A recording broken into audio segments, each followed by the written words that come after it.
প্রথম আলো, daily star ও ছায়ানট ভবনে হামলা, ভাঙচুর ও আগুনের ঘটনায় সরকারের কোনো অংশের জড়িত থাকার অভিযোগ সাংবাদিকদের।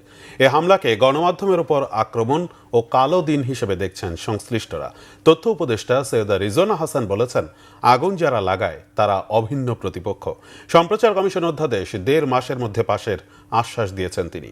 আসমা আক্তার নুপুরের রিপোর্ট। রাজধানীর সেগুনবাগিচায় আন্তর্জাতিক মাতৃভাষা ইনস্টিটিউটে ভয়হীন, স্বাধীন, নীতি নির্ভর প্রতিপাদ্যে ষষ্ঠ সম্প্রচার সম্মেলন করেছে সম্প্রচার সাংবাদিকদের প্রধান সংগঠন ব্রডকাস্ট জার্নালিস্ট সেন্টার বিজেসি। সম্মেলনে সাংবাদিক নেতারা বলেন, প্রথম আলো, ডেইলি স্টারে পূর্ব ঘোষণা দিয়ে হামলা হয়েছে, সরকার তখন পদক্ষেপ নেয়নি। তারা তো আগেই ঘোষণা দিয়েছিল এগুলোকে ধ্বংস করা হবে। এই কারণে আমরা বলেছি সরকারের কোনো না কোনো অংশ এই ঘটনাটা করতে দিয়েছে। তাদেরকে তো এখনো গ্রেফতার করা হয়নি। তারা পাবলিক প্লেসে বলেছেন, সোশ্যাল মিডিয়াতে বলেছেন যেগুলো ধ্বংস করতে হবে, তারপরে ধ্বংস হয়েছে। তাহলে ওই অর্গানাইজড একটা শক্তি ওইখানে গিয়ে কাজ করেছে। ইতিমধ্যে গ্রেফতার যাদের করা হয়েছে তাদের মধ্যে পরিষ্কারভাবে রাজনৈতিক পরিচয় খুঁজে পাওয়া গিয়েছে। আমরা মার্চ মাসের ২২ তারিখে আমাদের কমিশনের প্রতিবেদন সরকারের কাছে দিয়েছিলাম। সরকারের কাছে মানে প্রধান উপদেষ্টার কাছে দিয়েছিলাম।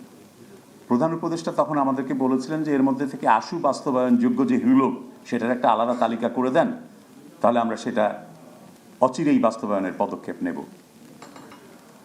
মাত্র ২৪ ঘন্টার মধ্যেই সেই তালিকা করে তার কাছে দিয়ে এসেছিলাম।